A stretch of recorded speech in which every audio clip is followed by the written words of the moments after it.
MotorWeek is made possible by Auto Value and Bumper to Bumper and TireRack.com. Now, this is the 1985 convertible version of the Volkswagen Rapid. Now, VW is no stranger to rag tops, with open versions of the Beetle dating back to the mid-50s. The convertible Rapid debuted in 1980, and like all of Volkswagen's soft tops, it was constructed for them by the famed coach builder Karmann.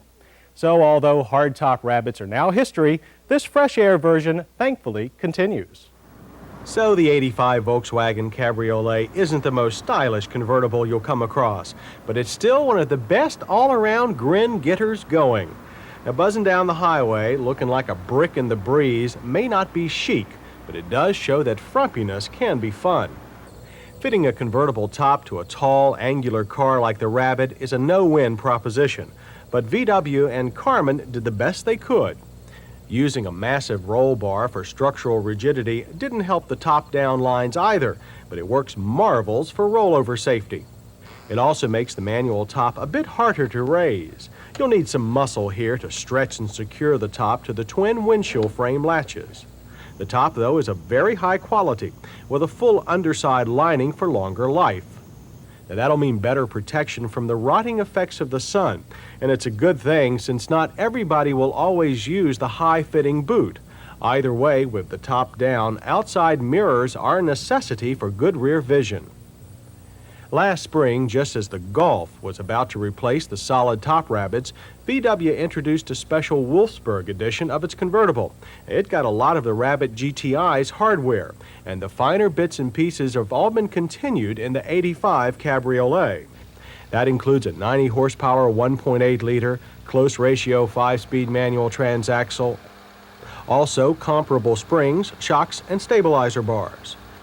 The only thing they don't include, for some reason, are the GTI 60 series tires. That's too bad, since the Cabriolet weighs 300 pounds more than other Rabbits and seems to demand the wider rubber. But to VW's credit, the Cabriolet is still an amazingly smooth handler. The taut suspension keeps body lean to a moderate level. Our car had the optional power steering. It's precise but too light in feel. The Cabriolet wanted to pull a little wide through our slalom, but the rear end tracked obediently. Indeed, even the most rapid side-to-side weight shifts and emergency maneuvers failed to upset the Cabriolet.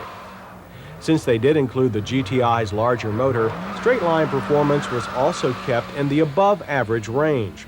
It's no top-down rocket sled, but we think a 0 to 60 time of 11.8 seconds.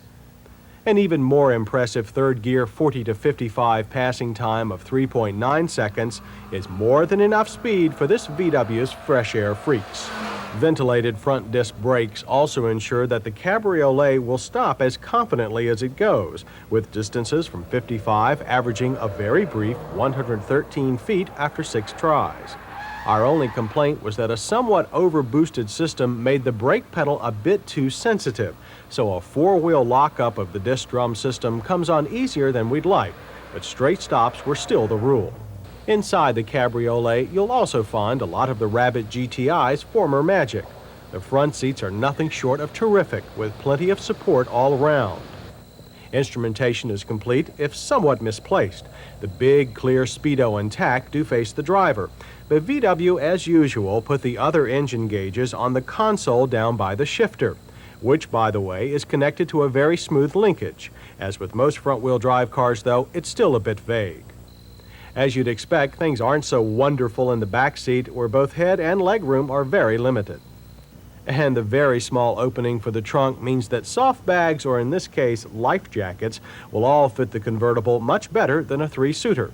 However, a folding split rear seat gives the Rabbit more storage flexibility than most convertibles. But even if you can't have everything in a convertible, the VW Cabriolet sure tries. Now, VW hasn't forgotten its Rabbit reputation for mileage.